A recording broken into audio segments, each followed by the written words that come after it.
एक रेलगाड़ी दो वस्तुओं को पार करती है, तो ऐसे क्वेश्चनों में रेलगाड़ी की चाल और उसकी लंबाई कैसे ज्ञात करें। देखिए क्वेश्चन है हमारा कि एक रेलगाड़ी 50 मीटर लंबे प्लेटफॉर्म को 14 सेकंड में पार करती है और उसी प्लेटफॉर्म पर खड़े एक आदमी को पार करने में उसको लगता है 10 सेकंड का टाइम। तो यहां पर हमें रेलगाड़ी की चाल ज्ञात करनी है। सबसे पहले तो यह समझ लीजिए कि इन क्वेश्चनों में कोई आदमी या कोई खंबा या कोई सिग्नल है तो उसकी लंबाई हम मानते हैं 0।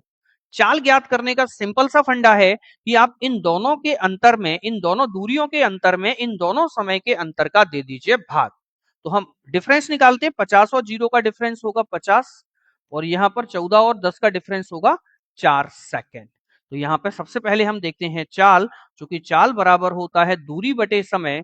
दूरी है ये 50 मीटर, समय है 4 सेकेंड, तो यहां से ये चाल आ जाएगी 50/4 मीटर पर सेकेंड। चूंकि हमें चाल जो है किलोमीटर पर हॉवर में देनी है, तो इसके लिए जब भी हमें एक चाल को मीटर पर सेकेंड से किलोमीटर पर हॉवर में कन्वर्ट करना है तो 18/5 का करते हैं मल्टीप्लाई। तो इसको जब मैं सॉल्व करता हूं तो ये आ जाएगा 45 किलोमीटर पर हॉवर। चाल आ गई। अब हम बात करते हैं लंबाई की। तो अगर हमें इस क्वेश्चन में लंबाई ज्ञात करनी होती तो कैसे ज्ञात करते।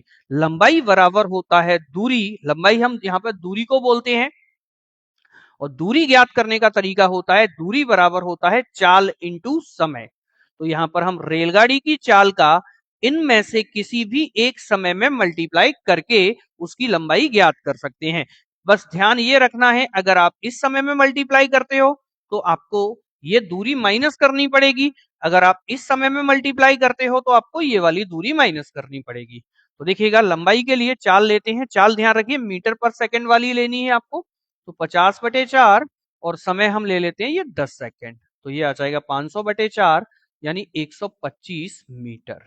यहाँ पे माइनस करने की जरूरत इसीलिए नहीं पड़ी हमें क्योंकि यहाँ पर ये लंबाई जो है ये आदमी की 0 मीटर है। देखिए एक क्वेश्चन और देख लेते हैं हम इसका। तो एक रेलगाड़ी को 300 मीटर लंबे एक पुल को पार करने में 21 सेकंड का टाइम लगता है और 240 मीटर लंबे दूसरे पुल को पार करने में उसको 18 सेकंड का समय लगता है। तो इसमें भी सेम तरीका लगाते हैं, इन दोनों का डिफरेंस देखते हैं 60 मीटर, यहां पर दोनों का डिफरेंस 3 सेकंड। चाल ज्ञात करते हैं रेलगाड़ी की, तो चाल बराबर होता है दूरी बटे समय, तो ये आ जाएगा 20 मीटर पर सेकंड। लेकिन चाल हमें किलोमीटर पर हॉवर में ज्ञात करनी है, उसके लिए मल्टीप्लाई करना पड़ेगा 18/5 का। तो जब हम इसको सॉल्व करेंगे तो ये आ जाएगा 72 किलोमीटर पर हॉवर। क्लियर है। तो अगर आपको ये कॉन्सेप्ट समझ में आ रहा है अच्छे से, तो आप फटाफट से इस क्वेश्चन का आंसर कमेंट कीजिए।